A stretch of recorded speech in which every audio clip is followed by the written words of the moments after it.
People treat housing like weather. Prices go up, everyone shrugs, prices go down, everyone acts shocked. The actual mechanism is boring: supply and demand. Developers built like crazy after the pandemic because rents were skyrocketing, and someone finally said, "We should probably build some apartments." Now, a lot of those projects are finished, and landlords are offering free months of rent like they're selling gym memberships. Not every city, some are still brutal. But in enough places, the balance has shifted far enough that renters can actually negotiate again. Remember negotiating? Today we will discuss 12 places where rent is reasonable and in some cases where rent prices have drastically reduced. Starting with 12, Leipzig, Germany. Leipzig is what you get if you photocopied Berlin, removed most of the stress, and forgot to triple the rent. Housing development has kept pace better here than in most major European cities, so renters still have more room to breathe than in Munich, Amsterdam, or Paris. The catch: word is getting out. Artists and remote workers keep discovering it, demand keeps climbing, and Leipzig is starting to look like that cheap restaurant everyone recommends right before you can't get a table anymore. 11. Helsinki, Finland. Finland has generally built more housing than its Western peers actually needed, which is a wild sentence to write in 2026. The payoff: healthier vacancy rates, steady new construction, and rent growth that stayed restrained while other European capitals panicked.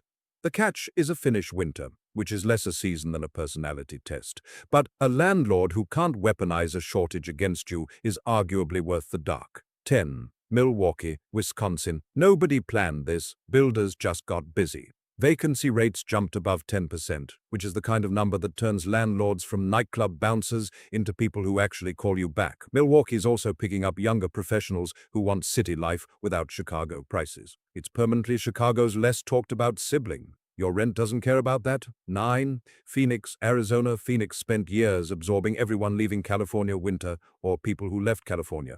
Developers built to match.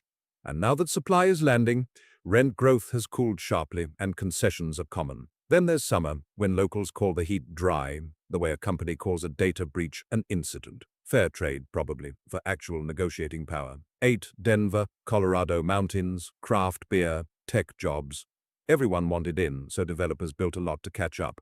Multiple rent reports now flag Denver as one of the metros where supply growth is visibly softening rents. Not cheap, just less insane than it was. The risk: everyone still wants to live there, so any renter advantage can evaporate fast if construction slows. 7. Omaha, Nebraska. Omaha is what happens when a housing market refuses to participate in the drama. No migration wave, no tech gold rush, no TikTok moment, just steady life. While bigger cities overheated, Omaha kept doing the boring thing correctly. Build enough, match demand, avoid chaos. Rental affordability rankings consistently place Omaha below national averages, with rent trends far more stable than volatile tech or migration-driven metros.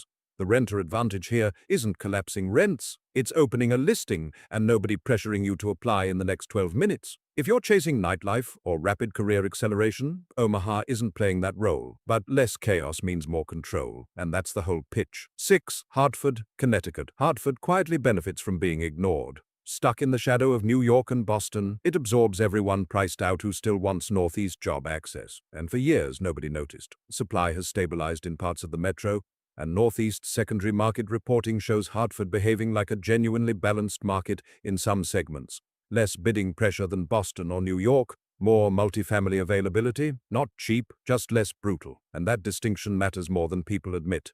It doesn't have the growth hype to drive demand into overdrive, which is exactly why it isn't a winner market. It's a relief valve. 5. Nashville, Tennessee. Nashville got popular, built aggressively, and is now digesting that construction wave. New apartment supply has softened pressure in parts of the metro, more incentives in newer developments, rent growth cooling off its peak, but this isn't a broad price collapse. It's segmentation. New buildings are competing hard for tenants. Older, well-located stock is still tight, so the improvement is real, just uneven. Your experience depends heavily on neighborhood and building age, not the city as a whole. Nashville isn't renter-friendly everywhere. It's renter-flexible in pockets. 4. Atlanta, Georgia.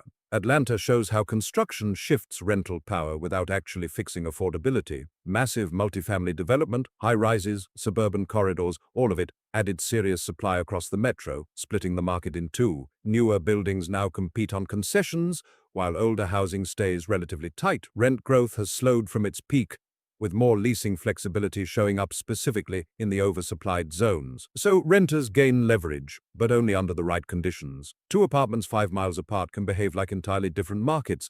Atlanta isn't one rental market, it's several stacked on top of each other and pretending to be one. 3.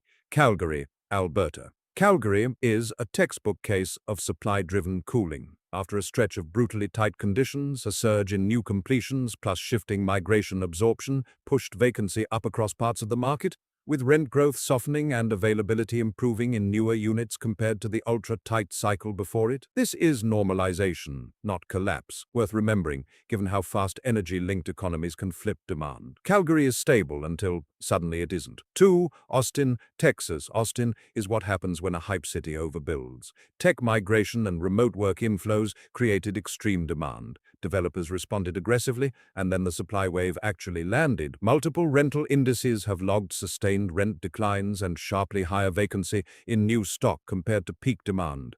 That's rare for a major U.S. growth city. Renters got something unfamiliar. Not affordability paradise, just options. Whether that lasts depends entirely on whether demand accelerates again.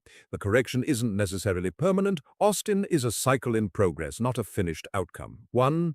Cleveland, Ohio. Cleveland is the quiet opposite of everything else on this list. No migration surge, no speculative boom, no pricing shock cycle, just steady demand on top of a historically stable industrial and service economy. Affordability indexes consistently rank it among the more accessible large U.S. rental markets, mostly because rents never overheated enough to need correcting. That's the real distinction. Other cities on this list are cooling down. Cleveland never heated up. The renter advantage isn't falling prices. It's the absence of bidding wars, urgency culture, and artificial scarcity in the first place. Lower explosive growth potential than the high migration metros, sure.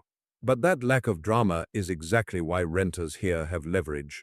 And with that, I will leave you with one final message. People always assume the current trend is permanent. Rents rise, everyone predicts they'll rise forever. Rents fall, everyone predicts a collapse. Reality is messier. These 12 cities aren't paradise, they're not cheap, and they're not immune to the next shift. But supply caught up enough in enough places to prove housing markets aren't laws of physics, they're markets. Markets change. So if you had to move tomorrow, which one would you actually pick? Austin, Calgary, Leipzig? Or are you just going to stay put and complain about rent online? Also a very popular strategy. If you enjoyed today's video or learned something new, don't forget to like and subscribe to support my channel. Thank you.